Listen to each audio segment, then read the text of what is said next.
It's Mrs. Castor. I'm sorry that I'm not with you today, but I want to show you a few things about getting started with Wax Museum. I'm not sure where each of you are in your process, so I'm going to give you a few tips and some places to explore, really no matter where you are right now. So if you're on Edmodo, click on the link you see here to go to our library page. If you're already on the library page, awesome, you're there. Okay, I'm hoping you already took the technology inventory. If you didn't, you need to make sure you do that as soon as you finish listening to this video. All right, and then click on Wax Museum. It says Wax Museum 6th grade. It should be pretty obvious to you that that's what you're looking for. Okay.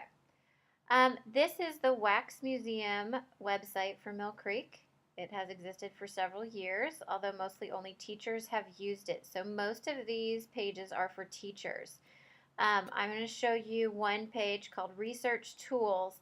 Everything else, if you have questions about, you need to talk to your teacher about it, okay? Which papers you need to use, which forms you need to use. All of those things are questions that your homeroom teacher needs to ask or answer for you. So here we have the Research Tools page, and you can see there are two sections that are headlined in red, tutorials and links. So if you need help with these topics right up here, like citing your sources, if you need help knowing what plagiarism is or learning more about that, if you need help using good search strategies or using the databases, click on those links. Those are videos. These first two are BrainPop videos. There's your login if you forget. And these two are YouTube videos by me. Okay. The links we have here are not the only links that you can use. You can, of course, do Google searches or Bing searches. Those are going to give you websites that might be more specific to your person. But you have to be careful when you do those searches that you're finding real websites, okay? Google will give you lots of information right away, but it's all from Wikipedia, and you're not allowed to use that for research projects. You can use it for basic information, but not as a source for your research project. So for those of you who really don't know what person you want yet, here's what I suggest. I suggest you go to biography.com. And if you already have an idea or you know exactly who, this is still a good site to go to. If you already know, go ahead and put that person's name right up here in the search, and you'll be able to find that person. You usually get a video and pictures, as well as an article. Now you can scroll through this site and it will give you lots of ideas based on birthday, based on the fact that it's President's Day is in February, based on the Winter Olympics being right now, based on the fact that it's Black History Month. You're going to get, or what happened to this day in history in previous years, you're going to get some suggestions from biography.com. But I suggest coming up here to people. And if any of these look interesting to you, great. It just says see all people. And when you get to this page, there's a menu over here on the left, best known for. So in this way you can search for people by their category, what they were famous for, life events. You can search by nationality if it's important to you to find someone maybe who you share ethnicity with, or maybe something completely different from you, but that you're interested in, and by date. Now remember, anyone you choose has... What's a powerful way to cut through everyday greasy messes? Sorry about that. Has to be born before 1950. And biography.com will give you their birth date right away, so you'll know immediately whether or not someone is eligible. Now, remember, even if the person is born before 1950 and you find an article on them here on biography, your teacher still has to approve it.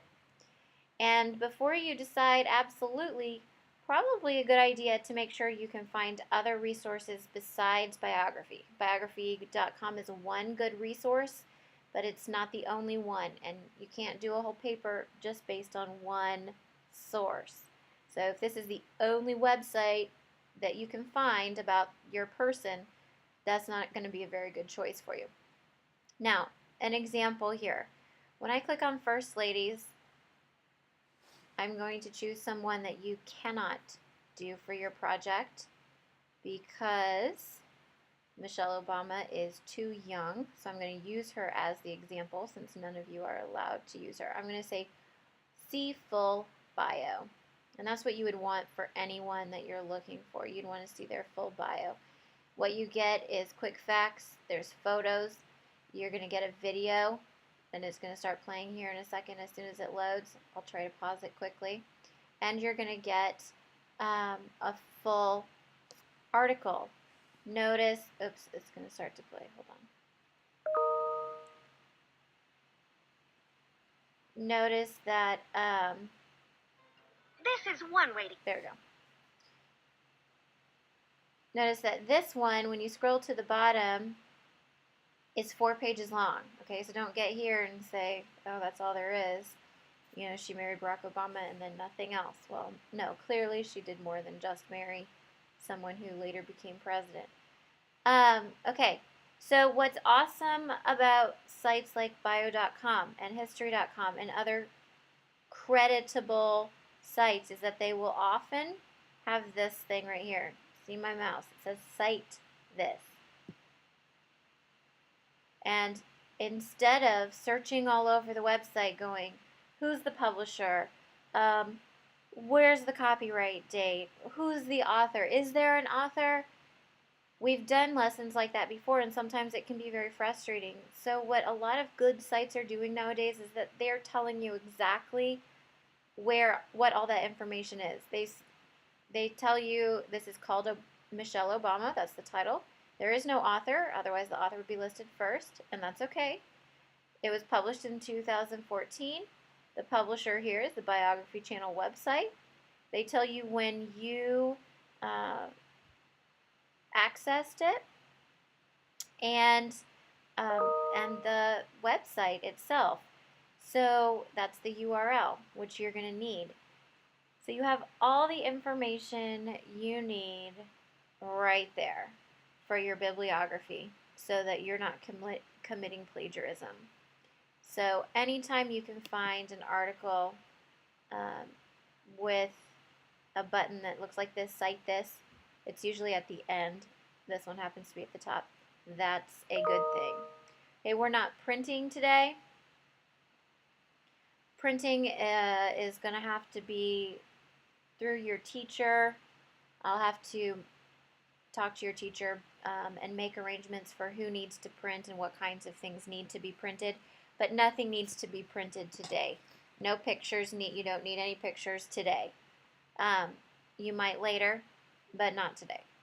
So no printing today. Any interesting facts, write them down with your pen or pencil on your paper or in your notes sheet or whatever it is that your teacher has given you.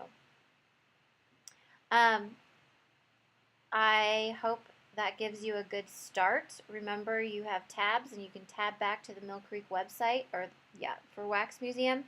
The databases, these you can only access at school because Missouri pays for you to get them at school only. If you need help remembering how to use those, come up here. Subject directories, if you remember from the video, you can search just like you would a Google search, but it will only give you good sources you know you can trust. Biography Online and History Channel are also great ways to search for topics, as you can see here. Okay, search for your specific person if you already know who you want. Okay, so this is another good site for that. This is a trustworthy site. And this one also has the ability it has a cite this when you go to each of the articles. So, for example, female biographies, I happen to love Julie Andrews.